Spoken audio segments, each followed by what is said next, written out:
Hey guys, it's John. Welcome back to the next episode of Comic Book Club. I went to my comic shop today and I didn't get a lot of things today, but I did get some really good stuff. So I'm going to just jump right into this. I got Mark Spears Monsters number 6. Now I'm not completely caught up yet. I still need to get 3, 4, and 5, but I saw this on the new or recent comics rack, so I made sure to grab it just so I can not fall any more further behind than I already am. But I've really loved this series. If you haven't checked it out, if you like the Universal monsters at all, or the Hammer horror monster movies, or you were really interested in what Universal could have done with their Dark Universe, this is pretty good so far. I don't want to spoil too much, but just if any of that stuff interests you, I would check it out. Now, the number one of this series is really high to get, but they've done some like fourth or fifth printings of it. I think maybe even a sixth printing. So that might be your point to be able to get in. There's also an issue number 0, which is pretty easy to get.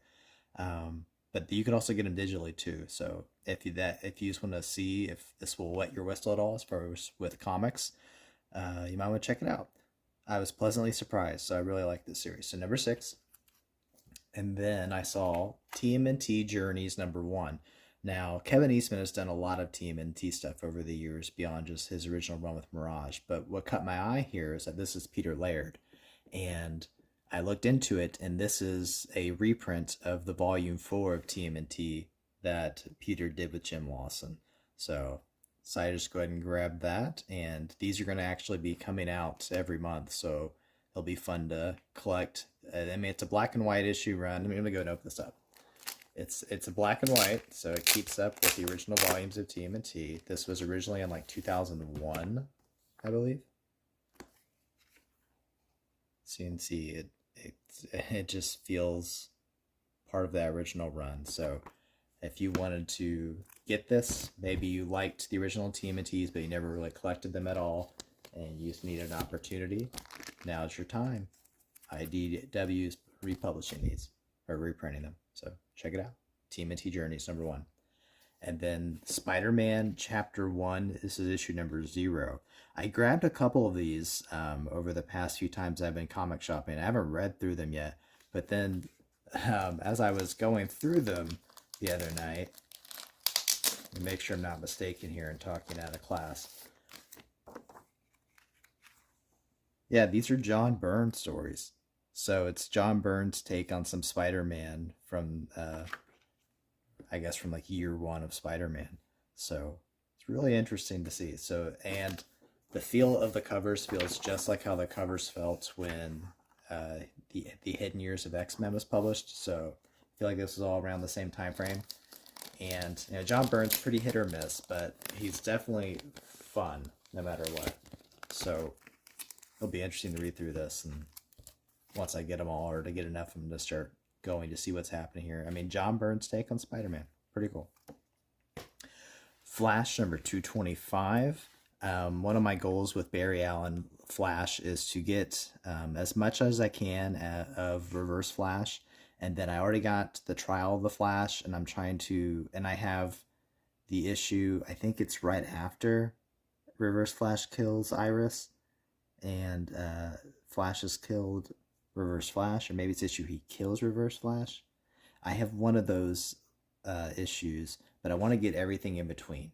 So I have some of them, but that's my goal, is to get all the stuff in between in those 300s all the way to 350. So this is way before that. This is issue 225, but it fits in there because it's part of the Reverse Flash storyline. But the next one kind of is more what I'm talking about. This is number 335. So you can see he's getting close to the end. He's fed up. He's lashing out. He's striking back. He's breaking his own title on his comic. So things are going bad for Barry. So 335. And then I talked about how I've been trying to complete A Year of Superman. Haven't done it yet. Maybe this will be the one time today. If I was smarter, I'd be keeping like a pencil and paper list so I know exactly what I'm looking for when I go to the comic shop. And maybe one day I'll get that smart. But today I got a whole bunch of Man of Steel, just filling in some spots. So this is number 32, number 30, number 26, I think I'm only one issue away from completing the Reign of the Supermen storyline. Number 21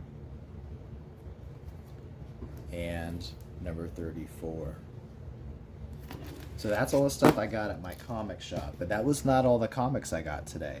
I also had was doing some looking around on eBay, and I remember that when I was a kid, I was able to get a package, like a gift set of comics from Marvel. And so I was looking up on eBay to see if they had any, and there were so many more than I had realized. But I found the one that I had, but it was packaged together with two other ones, and the guy gave me a really nice deal. So those came today, and I'll put up a picture because I already took them out of the package, but the packages are pretty cool. When you see them, it's probably going to be a nostalgic thing for you. So that picture will be up here right now. But I'm going to go ahead and show you the packs that I got. So the first pack was, and this is the one I had as a kid, was the G.I. Joe Transformers crossover leading up to Generation 2. So this is G.I. Joe starring Snake Eyes number 140. So we got Cobra Commander and Megatron. 141, we got Snake Eyes, Night Creeper Leader, and Megatron with Dr. Biggles Jones. And then this is kind of like the concluding part of the story. There's an issue, I think 139 is part of the story as well. I don't know if 138 is, but like as far as like there being a trilogy of the story, this is the trilogy. So 142, Scarlet, Cobra Commander, I can't think of her name right now, the Dreadnoks, Dr. Biggles Jones. We see the Autobots are coming in now too. Megatron does kind of get the W here, but it's an interesting, fun story. And then also you get the issue 1 of Generation 2 of Transformers. So that was the pack I was trying to get again. And actually, I still have my original. I think I have them right behind me. I have my originals of 2 of these comics that I had from that original pack as a kid. So 142 and 141. Somehow, somewhere, I had lost 140 and Transformers number 1. I don't know if I traded them to somebody or if they just got torn up. I don't know. But it's just nostalgia hit. I found it, went and got them. So, I mean, and these are all like brand new condition because they've been sealed in the packet, not just in the cardboard, but in the plastic. So it's like opening up brand new comics. It was great. So that was the first pack. The second pack was Sabretooth. So we have Sabretooth number 1, and it's the Sabretooth Death Hunt story. And the issue 1, we have a die cut cover. So the O's and Sabretooth open up. You can see him back there.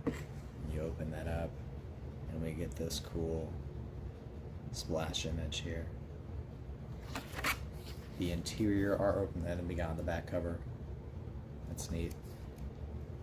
The interior art is, it's alright. A little gritty. It's not like, it's not the same kind of artwork you would see everywhere else. This is Larry Hama and Mark Texiera. I don't know if I'm pronouncing Mark's last name right. So you can tell just by looking at this, it's going to be a grittier kind of comic. So number 1, I got these out of order. Number 2, number 3, number 4. So that'll be fun. And then also included in there, I've never even like put my toes in the water with this at all, but I've heard good things. And it was along for the ride, so I'll check it out since I got the first 4 issues. So X-Men 2099, we got that blue foil kind of cover. And then number 2, number 3, and number 4. So, not a lot of comics this time, but still some cool comics. And yeah, so as always, go to your comic shop, check stuff out, look for physical comics. I don't know if you guys saw my last video, but one of the artists from the Superman comics that I was sharing last time commented, and he was mentioning that if you line up a bunch of those covers that were a part of the run that I was showcasing, it actually would go together to make a poster. I mean, that's not something you're going to be able to enjoy. I mean, you could still do it. You can get on your computer and you can use Paint or whatever kind of image software to cut and paste, but like it was so much cooler just to line up those covers. I haven't done that yet to go through and see if I have the covers that can do that, but I mean, that's stuff you can do with physical comics. So go and check out your comic shops and see what's out there, all right? See you next time. Bye.